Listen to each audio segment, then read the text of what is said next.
ஸ்ரீ குருவாயூரப்பன் திருவடிகளே சரணம். பக்தி பிரார்த்தனா அல்லது பக்தியை வேண்டுதல் என்கின்ற 3வது தசகத்தை நாம் இன்றிலிருந்து ஆரம்பிக்கிறோம். முதல் ஸ்லோகத்தை பார்க்கலாம். பட்டந்தோ நாமானி பிரமதபர சிந்தௌ நிபதிதாஹ ஸ்மரந்தோ ரூபம் தே வரத கதயந்தோ குணகதாஹ சரந்தோ யே பக்தாஸ்த்வயி கலு ரமந்தே பரமமூன் அகம் தன்யான் மன்யே சமதிகத சர்வாபிலஷிதான். நாம் வார்த்தைகளை பிரித்து முதல்ல படிக்கலாம்.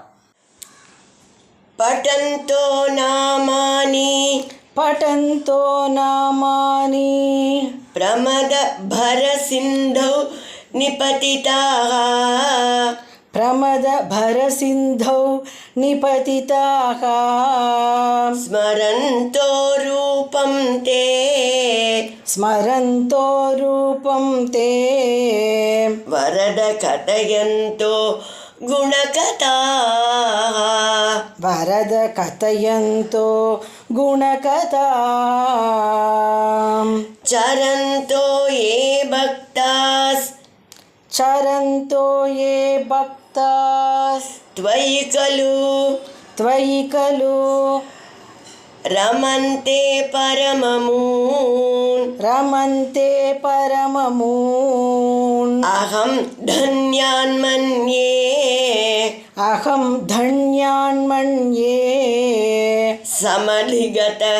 சமதிகத சர்வாபிலஷிதான்.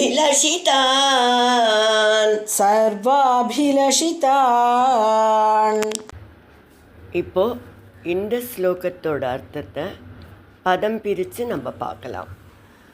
பட்டந்தோ நாமானி உங்களுடைய நாமங்களை பாடிக்கொண்டு, ஸ்மரந்தோ ரூபம் தே அப்படி நாமத்தை கீர்த்தனம் பண்ணுற போது பகவானோட ரூபத்தையும் ஸ்மரித்து கொண்டு, பிரமத பரவ் சிந்தௌ நிபதிதாக ஆனந்தக்கடலில் மூழ்கி திளைக்கிறார்கள். யார்? தே பக்தாக உங்களுடைய பக்தர்கள். அது மட்டும் இல்லை, கதயந்தோ குணகதாக உங்களுடைய குணங்களையும் அவற்றின் பெருமைகளையும் கதைகளையும் இதையெல்லாம் பேசிக்கொண்டு ஒருவருக்கொருவர் சொல்லிக்கொண்டு இந்த பக்தர்கள் சரந்தோ சஞ்சரிக்கிறார்கள். இவர்கள் த்வயி கலு ரமந்தே பரமமூன். இவர்கள் எப்படின்னா, த்வயி கலு உன்னிடத்தில் இருக்கிற பிரேமையினால் பெரிய ஆனந்தத்தை அடைந்து அவர்கள் அந்த ஆனந்தத்திலேயே எப்பொழுதும் இருக்கிறார்கள். இப்படிப்பட்ட அவர்களை அகம் தன்யான் மன்யே அவர்களை நான் பாக்கியம் செய்தவர்களாக நினைக்கிறேன்.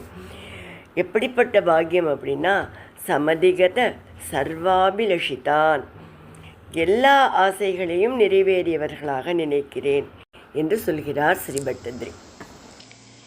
இப்போ ஒவ்வொரு வரியும் ஃபுல்லாக சொல்லலாம். பட்டந்தோ நாமானி பிரமத பர சிந்தௌ நிபதிதாஹ பட்டந்தோ நாமானி பிரமத பர சிந்தௌ நிபதிதாஹ ஸ்மரந்தோ ரூபம் தே வரத கதயந்தோ குணகதாஹ ஸ்மரந்தோ ரூபம் தே வரத கதயந்தோ குணகதாஹ சரந்தோ யே பக்தாஸ்த்வயி கலு ரமந்தே பரமமூன் சரந்தோ யே பக்தாஸ் த்வயி கலு ரமந்தே பரமமூன் அகம் தன்யான் மன்யே சமதிகத சர்வாபிலஷிதான். அகம் தன்யான் மன்யே சமதிகத சர்வாபிலஷிதான். இப்போ நம்ம இந்த ஸ்லோகத்தோட முழு அர்த்தத்தையும் பார்க்கலாம். வரதா, பக்தர்களுக்கு வரங்களை அள்ளித்தரும் குருவாயூரப்பா, உன் பக்தர்கள் உன்னுடைய நாமங்களை பாடுறா, உன்னோட வடிவத்தையே தியானம் செய்து ஆனந்த கடலில் மூழ்கிடுறா. உன்னோட உத்தமமான குணங்களையும் அற்புதமான லீலைகளையும் பரஸ்பரம் சொல்லிக்கொள்வதே அவர்களோட இன்பம். பற்பல க்ஷேத்திரங்களுக்கு யாத்திரை பண்ணி உன்னிடத்திலேயே ஈடுபட்டு இன்பம் அடைகிறார்கள் அப்படின்னு சொல்கிறார்.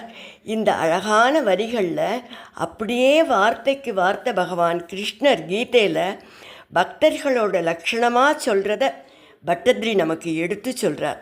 மச்சிந்தா மத்கத பிராணாகா போதயந்த பரஸ்பரம் கதையந்தச்ச மாம் நித்தியம் துஷ்யந்திச்ச ரமந்திச்ச. இப்படிப்பட்ட பக்தர்கள் எதை விரும்புவார்கள்? பகவானோட தரிசனம், பாத சேவை, அவர்கிட்ட சரணாகதி, இதைத்தானே. இப்படி பக்த சிரேஷ்டர்கள் விரும்புவதையெல்லாம் வரதரான குருவாயூரப்பன் அனுகிரகம் செய்து விடுகிறார். அப்படி விரும்புவதெல்லாம் அடைந்திருக்கின்ற அந்த பக்தர்களை நான் தன்யர்களாக பாக்கியசாலிகளாக நினைக்கிறேன் என்று சொல்கிறார் பட்டத்ரி.